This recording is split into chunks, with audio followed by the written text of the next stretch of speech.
I was looking for an offense that was fun, an offense that could beat the meta but was also unique where everybody else wasn't already running it. So when my friend told me to check out gun type flex, I immediately decided to jump into an online head-to-head season with it to see just how good it was and hopefully win a Super Bowl. Our first game, I played a guy who ran the meta defense, which is a ton of man coverage and a lot of blitzing, but this is a good thing. Any good offense, you have to be able to dominate the meta. You can't just complain about the meta. I realize that tight flex has the play bench in it, which is key for beating man coverage. With 2 different corner routes and 2 out routes on the play, one of them is bound to beat their man, and to make this even better, I started highballing these corner routes as soon as they would cut. This would get the defensive player out of position and would make beating man coverage super easy. I decided to try PA post shot, which is one of the unique plays of tight flex, and this needs to be a good play for this formation to make any sense at running, and B, cooked this idiot DB that was on him for a touchdown, and that is a huge sign for us.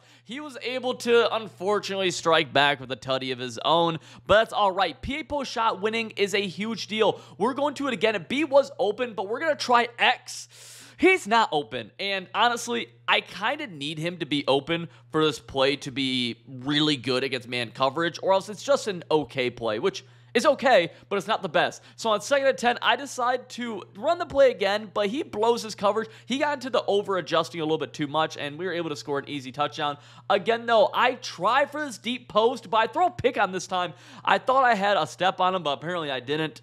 It didn't matter, though. Our defense was able to get a stop, and we were starting to struggle a little bit. Right here, he's in zone, so PA post shot showing that it's not really much of a zone beater, and that's just something I kind of have to keep in mind. It was fine, though, as our D continued to be stiff, and my users seemed to have a nose for balls, and it was a pretty easy W for us. After the game, while Cooper Kupp's a dog, he's deceptively fast, hard worker, lunch pail, everyday type of guy. He sucked, honestly, at this point. He had to go. He replaced with an absolute dang.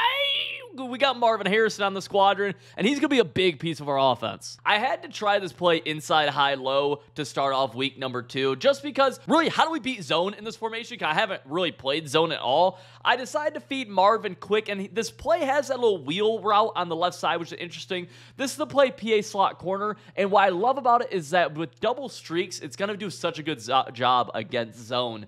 He tries running the ball, and we get a user hit stick. Some would say that's skill fumble right there. Some may say he got cheated. Regardless, it's a rage quit. We're 2-0 now, boys. Week 3 right here. And I'm going to keep it a buck with y'all. I am bagged. I'm bagged on this drive, all right? Now, I'm moving the ball. He's running a lot of zone. And again, I haven't played against a lot of zone. I'm liking the idea of a little mesh concept with a little over post route and inside high-low with double drags underneath. And then when you add in this wheel route from running back, comes a little rail concept. He's really good hot read, along with, the mesh underneath is awesome. We go with the double seam streaks, which is always going to do such a great job against these zone looks. He launches this ball for an easy dot. Great touchdown, great pass. Clap of the hands for our opponent. And we're right back on offense. He's bagging me, I'm not going to lie. I'm struggling. I feel good against man coverage right from that first game. But zone is interesting, and while I'm able to hit this, this mesh concept pretty consistently, and that's going to be something that's always going to be good against both man and zone, Madden after Madden pretty much. You need more than just running double drags. On 4th and 2, I try to go to more, and I throw an absolute piss missile right at his face and catch it. Yep, balls deep in his mouth. Doesn't matter. We're going right back to the same concept, basically, on 3rd and 10. Able to pick up that first down. That does go to show that you can throw drags on 1st and 10, and you're able to pick them up. Or, you're able to get big yardage off underneath routes. And you see basically right there, it's just a broken play. It's a playmaker. It's a good play by me flicking my right stick up, but it's also a sign of me being bagged. He tries running man coverage to take advantage of that high ball on the break. We have a 4th and 5 here. We're up 8 right now, so we're in a good spot. 4th and 5. I try to go double corners with streaks, basically trying to attack the deep sidelines. He runs a man coverage that surprisingly just bagged my corner out. I didn't think he'd bag me like that, but he did. It's a tie game now, and we're right before half. I'm looking to make literally anything happen. We're trying to do something, and we're able to get that kind of route bounce, sort of, but instead I rupture my spleen right there, and we're into halftime. Up 3 right now, 4th and 4, looking to make something happen, looking to take a bigger lead. There's just nothing open. I throw it back off a route bounce and get absolutely popped. My ribs are broken right now. Randy Moss's ribs are broken. They're laying on the ground right now. Oh, my goodness. He scores a touchdown. This was a crazy throw, but whatever, I guess. We're down 4 points. We have about 5 minutes left in this game. Not only am I not getting routes open, but I'm missing throws, and that is one of the most frustrating possible things that can happen to you. I don't know. This pass lead was Mickey Mouse as hell. All right. We're able to get a stop, though, and down 4. We have the ball. He blows his coverage, and that's what you need sometimes when you're getting bagged. You need some of those easy freebie big plays, and that's what that was. It was an easy play down. We're on a 4th and goal right now, though. Going with a little streak, flat wheel concept. I'm a big fan of this. Just really not much is open. I'm able to hit my flat super late because zones are really busting this game. And we do score a tutty. He answers right back with just an absolutely fabulous play call. Great designed halfback dive. He knew it'd gash me for 80 yards. You have to respect it. And we're on a money drive. Down 4. Just about 50 seconds left. I throw the ball away. Routes aren't getting open right now. All right, some would say it's user error. I'm not taking responsibility. I had a bomb right there, but didn't have enough time. 2nd and 2, I tried throwing it into cover just to get something, and we get picked off. Oh, it's a frustrating thing. It just goes back to we have to spend more time in the offense. We're now 2-1 on the season, and we got to get into the lab. Inside of practice mode, I realized there was another play unique to tight flex, and that was the play cross. After literally just streaking the outside left wide receiver, this play becomes lethal against any sort of zone coverage. With a high ball to this crosser over top for a 20-yard gain, or the ability to hit one of our drags in this mesh underneath, we even have a stock wheel route here that we're able to use as a hot read in case they blitz us, or they play off zone coverage. And the best part is that all of this stuff is able to get quick snap, meaning our opponent won't have any time to adjust. So we headed into game number 4 with that 2-1 record, needing to do something big here, needing to get a W pretty much. I decided to run cross to start the game off, but instead of the double drags, the mesh, I just changed it to double hitches. Pretty much the same idea, really good way of attacking zone. And early on in this game, I experienced quite a bit of lag. You're gonna see my game skip a little bit, but the play worked immediately. And as we got close to the red zone, we dropped back looking again, and then disaster struck. There's not a ton you can really do there. It's just a tip pick or a D-line pick. It's just part of the game. It's really frustrating. He scores one of the more Mickey Mouse touchdowns I've seen. 3 of my dudes just can't tackle this bozo, and it's whatever. 3rd and inches right here. You see a little bit of lag, and the ball just hits Randy Moss, falls. 4th and inches, the same thing happens again, and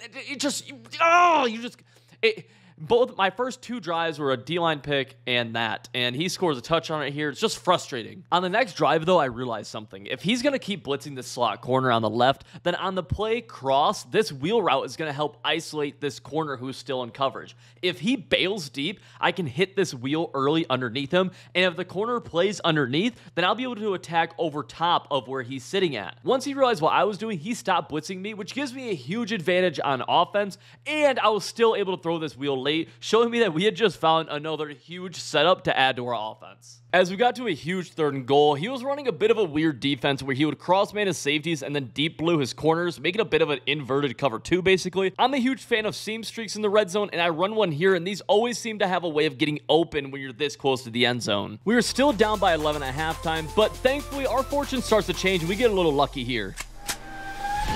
Okay. We're back.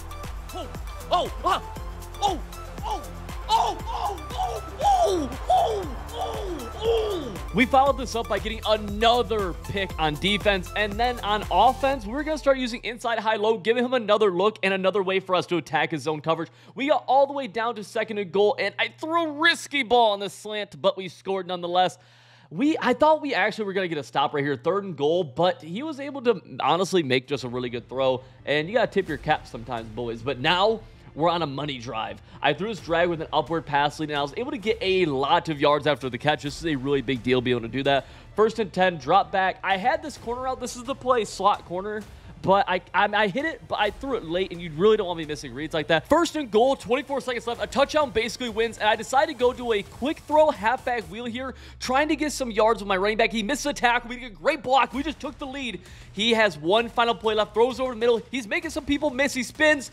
Thankfully, we were able to take him down. We win again. We felt like we got a little bit cheated in. And the very next game, we got a DC win, meaning that we're 4-1 now. We were firing all cylinders, and pretty much anything I wanted to do on offense, I was able to. Our next game, this guy's trying to run zone coverage against us, but we have the zone beaters. And running the play slot corner right here, got to get that corner out wide open. Another corner wide open for a tutty. That was enough to honestly force a really fast rage quit, which I was happy about. And then we followed it up by getting another DC win. We're now in the playoffs, and this is our conference championship game. I'm still using this wheel route on inside high-low, and I'm so debating whether or not I like this little skinny wheel or not. It seems cool for some things. It seems weird for other things. But regardless, we're going to hit this laser for a touchdown on this really good pass lead. First and goal, though, we go back to the halfback quick throw wheel. That's why I like it so much, dude. It's so good for short yardage. You fall forward. 3rd and 10. This play pretty much sums up how this game went for this guy. I feel bad for him, honestly. Darren Waller put him in a blender. I threw that corner out on the break like we were talking about, and he's gone, all right? It's time for the Super Bowl. This play began as on our first drive, I showed off my favorite play, cross. This was such a great find for us, man. Able to hit this post route over the middle. The high ball click on is such a big deal. We took a big smack, but we're still fine. Second goal now from the 12. I had kind of a bad sack the previous play. This might be one of my best balls all year, waiting for that wheel route super late, and we get the ball back up 7, going to cross again, this time hitting the wheel kind of early, before he gets that corner, going to a corner route now on the left side. We are just dicing the defense apart, and everything I want to do is there because we've had reps in this. 4th and 3, we get an awesome interception with Jeremy Chin right here. He gets taken out, tried taking it back for 6, but a couple of big boys take him. Need the nail in the coffin. Going back to cross, he blitzes us, has someone in our face, but the running back, I missed him early, get back to him late. And this is just what you want to do, boys. This is how it's supposed to be. 4th and inches, go back to the running back one more time. It's a tutty.